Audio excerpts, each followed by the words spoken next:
नमस्कार। आपका बहुत-बहुत स्वागत है हमारे YouTube channel Shri Bharat computer education पर। तो आज हम स्टार्ट करेंगे अगला पार्ट भाग 4। तो इस पार्ट में आपको एमएस वर्ड का जो होम टैब होता है उसका अगला रूप फॉन्ट ग्रुप उसमें दी जाने वाली सभी कमांड्स का यूज आपको हम प्रैक्टिकली बताएंगे। तो इसमें आप सीखेंगे कि फॉन्ट में जो भी कमांड्स होती है जैसे कॉल करना, टेक्स्ट को टैली करना, कलर लगाना या फॉन्ट का साइज बढ़ाना घटाना, डिज़ाइन से संबंधित कुछ कमांड्स होती हैं वो आपको प्रैक्टिकली बताए जाएंगे। तो चलिए अब करते हैं क्लास को स्टार्ट।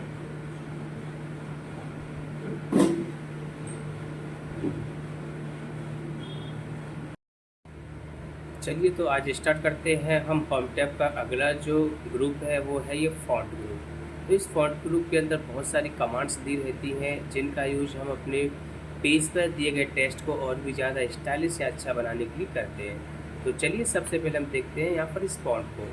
तो इस फॉन्ट के अंदर क्या होता है कि अगर आपने कोई भी यहाँ पर हेडिंग लिख रखी है या कोई भी टेक्स्ट लिख रखा है तो वैसे नॉर्मली यहाँ पर वो नॉर्मल फॉन्ट में ही लिखा जाता है, लेकिन हम चाह रहे हैं कि ये जो हेडिंग है थोड़ा इसको स्पेशल बनाना चाह रहे हैं, थोड़ा इसको स्टाइलिश में लिखना चाह रहे हैं। तो इसके लिए मैं क्या करना होगा, पहले इसको मैं यहाँ से सेलेक्ट करना होगा।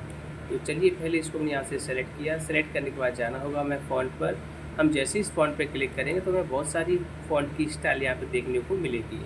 तो इनमें से हमें जो भी स्टाइल रखनी है अपनी हेडिंग्स के लिए तो उस स्टाइल्स पर हमें यहाँ पर क्लिक करना होगा। हम इस पर ये वाली डिज़ाइन चाह रहे हैं, हमारी हेडिंग पर ये वाली डिज़ाइन पहुंच जाए तो इस पर हमें एक बार क्लिक कर देना होगा। तो जो हमने हेडिंग सेलेक्ट की थी यहाँ पर हम इस पर देखेंगे कि वो डिज़ाइन इस पर अप्लाई हो चुकी है। तो ऐसे इसमें सैकड़ों स्टाइल्स होती हैं, किसी भी स्टाइल को हम अपने टेक्स्ट पर अप्लाई कर सकते हैं।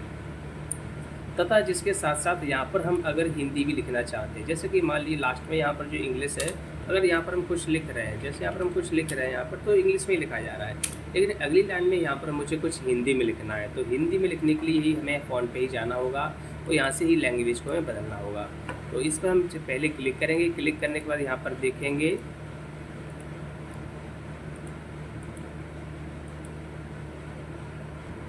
तो फ़ॉन्ट पर जाकर देखेंगे यहाँ पर हमें हिंदी के लिए एक कोड मिलेगा कुर्तदेव 010।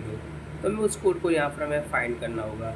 अगर यहाँ पर हमें वो मिल जाता है तो उसको हम सेलेक्ट कर लेंगे। अगर यहाँ पर नहीं मिलता है, थोड़ा समय लग रहा है, तो यहाँ से हम सर्च भी कर सकते हैं। जैसे यहाँ पर ये मिल गया है 010, ये होता है कुर्तदेव का फ़ॉन्ट। इस पर हम क्लिक करना है। क्लिक करने के बाद अगर आप यहाँ पर कोई भी लिखना चाहते हो तो वो हिंदी में ही लिखा जाएगा।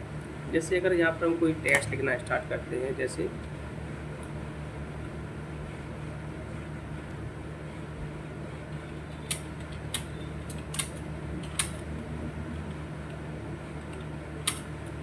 इस तरह से हम यहाँ पर हिंदी में भी लिख सकते हैं।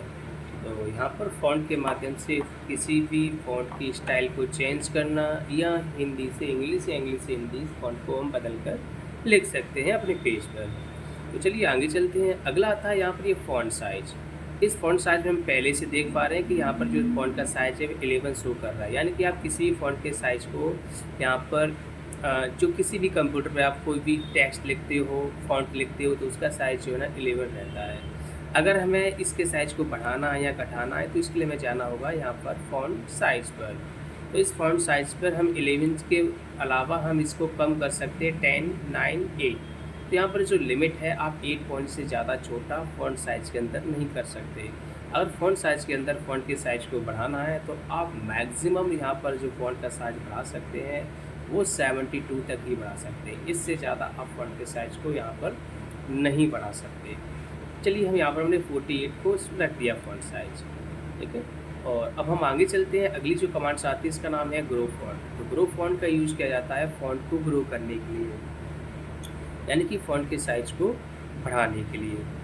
तो यहाँ पर कोई लिमिट नहीं होती, यहाँ पर आपकी आवश्यकता अनुसार जितना भी फ़ॉन्ट के साइज़ को बढ़ाना चाहे वो बढ़ा सकते हैं। तो पहले हमने इसको सेलेक्ट किया।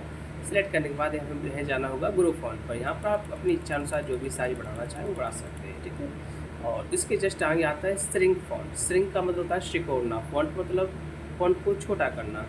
तो श्रिंक फ़ॉन्ट के द्वारा फ़ॉन्ट को हम छोटा कर सकते हैं। यहाँ पर जो छोटा करने की जो लिमिट है वो 1 पॉइंट तक है, यानी कि 1 पॉइंट तक हम फ़ॉन्ट के साइज़ को छोटा कर सकते हैं। तो इसमें हमें कुछ इस तरह से नज़र आएगा टेक्स्ट, जिसको हम पढ़ नहीं सकते। चलिए तो ये हो गया ग्रो फ़ॉन्ट। जिससे हम फ़ॉन्ट के साइज़ को अपनी आवश्यकता अनुसार बढ़ा सकते हैं और श्रिंक से छोटा कर सकते हैं। अगला आता है क्लियर फॉर्मेटिंग। तो क्लियर फॉर्मेटिंग के अंदर क्या होता है कि आपने किसी भी टेक्स्ट पर कितनी भी डिज़ाइन क्यों ना कर रखी हो, जैसे कि ये फ़ॉन्ट का साइज़ बढ़ाना, इसको राइटिंग को चेंज करना या इस तरह से कोई कलर वगैरह ऐसे लगा होना, तो अगर आप इसकी डिज़ाइन को एक ही बार में हटाना चाहते हैं तो आप इस टेक्स्ट को पहले सेलेक्ट कीजिए। सेलेक्ट करने के बाद क्लियर फॉर्मेटिंग पे आप क्लिक कर दीजिए। तो इस पर जो भी टेक्स्ट डिज़ाइन की गई है वो एक ही बार में हट जाएगी और फ़ॉन्ट जो हमारा नॉर्मल हो जाएगा, जैसा कि हमने लिखा था बिल्कुल नॉर्मल हो जाएगा। ठीक है, तो आई होप आप लोगों को ये अच्छे से आया होगा समझ में। चलिए तो हम आगे चलते हैं। अगली कमांड्स आती है बोल्ड, इटैलिक और अंडरलाइन। तो इनका बोल्ड बोल्ड का मतलब काम होता है किसी सेलेक्ट किए टेक्स्ट को बोल्ड करना या डार्क करना। हम ये जो हेडिंग है, हेडिंग को थोड़ा स्पेशल दिखाना चाहते हैं, डार्क करना चाहते हैं, तो थोड़ा इसके साइज बढ़ा लेते हैं हम। इसको मुझे थोड़ा डार्क हाईलाइट करके दिखाना है, तो इसको सेलेक्ट तो है ये हमें बोल्ड पे क्लिक कर देना होगा। तो यहाँ पर टेक्स्ट क्या होगा, ये बोल्ड हो जाएगा।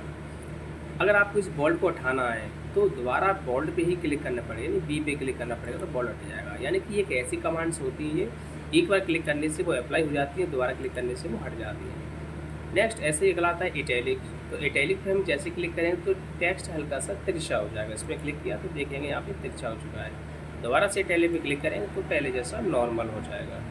अगला जो आता है वो है अंडरलाइन। तो अंडरलाइन का क्या होता है कि आपने जो भी टेक्स्ट यहाँ पे सेलेक्ट कर रखा है उसके नीचे के अंडरलाइन को खींचना। तो इस पर क्लिक कर देंगे तो यहाँ पर एक लाइन खींच जाएगी। अगर ये लाइन में आपको कोई डिज़ाइन चाहिए तो अंडरलाइन की जस्ट आगे छोटा सा पॉइंटर बना हुआ है, इस पर हम क्लिक कर देंगे तो यहाँ से अंडरलाइन की डिज़ाइन वगैरह हम ले सकते हैं। मैंने ये डिज़ाइन सेलेक्ट किया तो इस पर ये डिज़ाइन इस तरह से आ जाएगी। इस डिज़ाइन को आपको यानी कि अंडरलाइन को हटाना चाहते हैं तो फिर से यू पे ही क्लिक करना होगा, तो यू पे क्लिक करने से अंडरलाइन हट जाती है।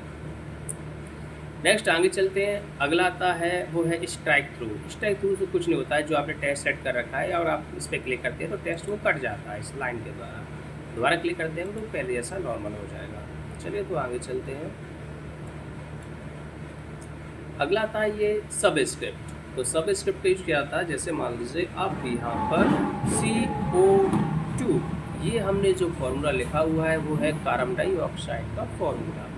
तो दोस्तों इसमें CO2 जो लिखने का तरीका होता है वो 2O के नीचे होना चाहिए, लेकिन यहाँ पर 2O के बराबर है, यानी कि 2 जो लिखा होना चाहिए वो सब स्क्रिप्ट में लिखा हुआ होना चाहिए। तो हम 2 को यहाँ पर सेलेक्ट करेंगे और सब स्क्रिप्ट पे जाके क्लिक कर देंगे तो ये नीचे आ जाएगा। तो इस तरह से हम कोई भी केमिस्ट्री का फॉर्मूला है तो इसमें संख्या नीचे लेके आना है, तो इस प्रकार से सब स्क्रिप्ट से ला सकते हैं। नेक्स्ट अगला आता है सुपर स्क्रिप्ट। जैसे मान लीजिए दोस्तों यहाँ पर हम लिखा है 5 की पावर 2, तो अभी इसको हम देखेंगे तो दिखने में ये 52 लग रहा है, लेकिन वास्तव में हमें यहाँ पर क्या लिखना था, 5 की पावर 2, यानी 2 को ऊपर पावर के रूप में लेके जाना है। तो हमें यहाँ पर 2 को सेट करना होगा और सुपर स्क्रिप्ट पे क्लिक कर देना होगा। तो इस तरह से 5 की पावर 2 लिख सकते हैं। ठीक है, आगे चलते अगला आता है चेंज केस। चेंज केस के अंदर क्या होता है कि हम जब भी कोई टेक्स्ट लिखते हैं, नॉर्मली हम कंप्यूटर पे लिखें या अपनी किताबों में लिखें, तो वर्ड्स का पहला अक्षर जो है ना हमेशा हम कैपिटल बनाते हैं, बाकी हम स्मॉल बनाते हैं। तो ऐसा ही यहाँ पर ये लिखा हुआ है। तो इस केस के लिखने के तरीके को बोला जाता है सेंटेंस केस। अगर इस तरीके को आप चेंज करना चाहते हैं, जैसे कि इसको हमें पूरे अक्षरों को कैपिटल में बदलना है या सभी को स्मॉल में बदलना है या प्रत्येक वर्ड का पहला अक्षर कैपिटल करना है, तो इसी को बोला जाता है चेंज केस। तो चलिए, तो अभी जो टेक्स्ट लिखा हुआ है वो सेंटेंस केस में लिखा हुआ है। अगर इसको हमें कैपिटल में बदलना है तो हमें जाना होगा चेंज केस पर और इस चेंज केस पे क्लिक कर देना होगा। तो यहाँ पर पहले से ऑलरेडी सेंटेंस केस में ये लिखा हुआ है। अगर यहाँ पर हम ये 3rd नंबर पे आते हैं, अपर केस पे क्लिक करते हैं, तो अपर केस अपने आप में कैपिटल में लिखा हुआ है। हम जैसे ही अपर केस पे क्लिक करेंगे तो टेक्स्ट पूरा कैपिटल में बदल जाएगा। तो यहाँ पर हम देखेंगे इस पूरा टेक्स्ट जो है कैपिटल में बदल गया है।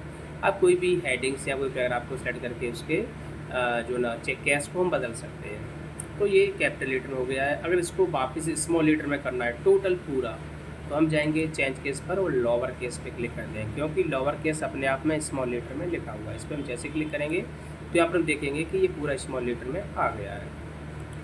अगला आता है कैपिटलाइज ईच वर्ड। तो कैपिटलाइज ईच वर्ड में क्या होता है, प्रत्येक वर्ड का पहला अक्षर कैपिटल होता है। तो इस पर हम जैसे क्लिक करेंगे तो यहाँ पर हम देखेंगे प्रत्येक वर्ड का पहला अक्षर कैपिटल हो चुका है यहाँ पर। नेक्स्ट अगला आता है टॉगल। टॉगल में पहला स्मॉल बाकी कैपिटल होता है, ये थोड़ा अलग हटके होता है। तो यहाँ पर पहले से जो होता है वो सेंटेंस केस होता है तो ये हो गया चेंज केस का। अब हम आगे चलते हैं तो आगे आता है टेक्स्ट हाईलाइट कलर। तो टेक्स्ट हाईलाइट कलर में क्या होता है कि जैसे कि हम कोई बुक्स किताबें वगैरह पढ़ते हैं तो उसमें कुछ इंपॉर्टेंट्स लाइन या कोई राइटर्स का नाम कोई ये लिखी होती है तो उसको एक हाईलाइट पेन से उसके ऊपर हाईलाइट पेन चला के उसको हाईलाइट कर देते थे। तो इसमें क्या होता है टेक्स्ट पे कलर ना लगते हुए उस लाइन के बैकग्राउंड में कलर लग जाता है, वो टेक्स्ट हाईलाइट हो जाता है। तो ऐसा ही हम यहाँ पर भी कर सकते हैं। तो इसके लिए हमें टेक्स्ट हाईलाइट कलर पर जाना है, इस पॉइंटर पर क्लिक करना है, तो यहाँ से कलर निकल के आ जाएंगे। तो ज़्यादातर जो हाईलाइट किया जाता है वो येलो कलर से किया जाता है। तो हम येलो कलर पर क्लिक कर देंगे तो पॉइंटर के साथ एक पेन बन के आ जाएगा इस तरह से। मान लीजिए इनमें से मैं यहाँ से लेकर ये इंपॉर्टेंट है इसको हाईलाइट करना है, तो इसको मैंने यहाँ तक कर दिया। अब इसमें यहाँ से लेकर यहाँ तक करना है और इसको यहाँ से लेकर यहाँ तक करना है। तो इस तरह से हम किसी भी टेक्स्ट को हाईलाइट कर सकते हैं। अगर इस हाईलाइट को हटाना है तो ये पेन जो ना शो हो रहा है, इसको वापस पेन पे जाकर क्लिक करना होगा तो पेन हाइड हो जाएगा। अब हमें क्या करना है, हटाना है। तो मान लीजिए इस वाले पहले वाले को हटाना है तो इसको मैं पहले सेलेक्ट करना होगा। सेलेक्ट करने के बाद इस हाईलाइट को हटाना है तो आप पॉइंटर पर क्लिक कीजिए और यहाँ पर लिखा हुआ है नो कलर, आप नो कलर पर क्लिक करके इसको हटा सकते हैं। ऐसे यहाँ पर जो भी टेक्स्ट को हाईलाइट किया आपने इस तरह से नो कलर पर जाकर आप हटा सकते हैं ऐसे।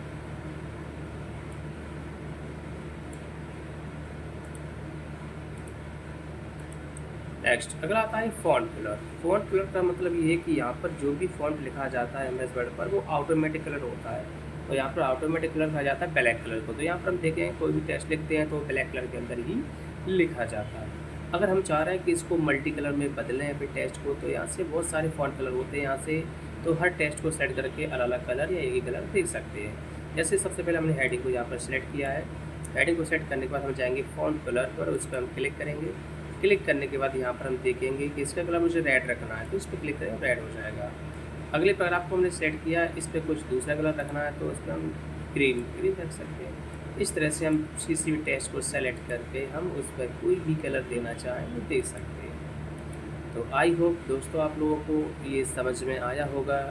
अगर आपको हमारा ये चैप्टर अच्छे से समझ में आया है तो हमारे चैनल को लाइक करें, शेयर करें और चैनल को सब्सक्राइब ज़रूर करें। आप लोगों का बहुत बहुत शुक्रिया हमारे चैनल को देखने के लिए।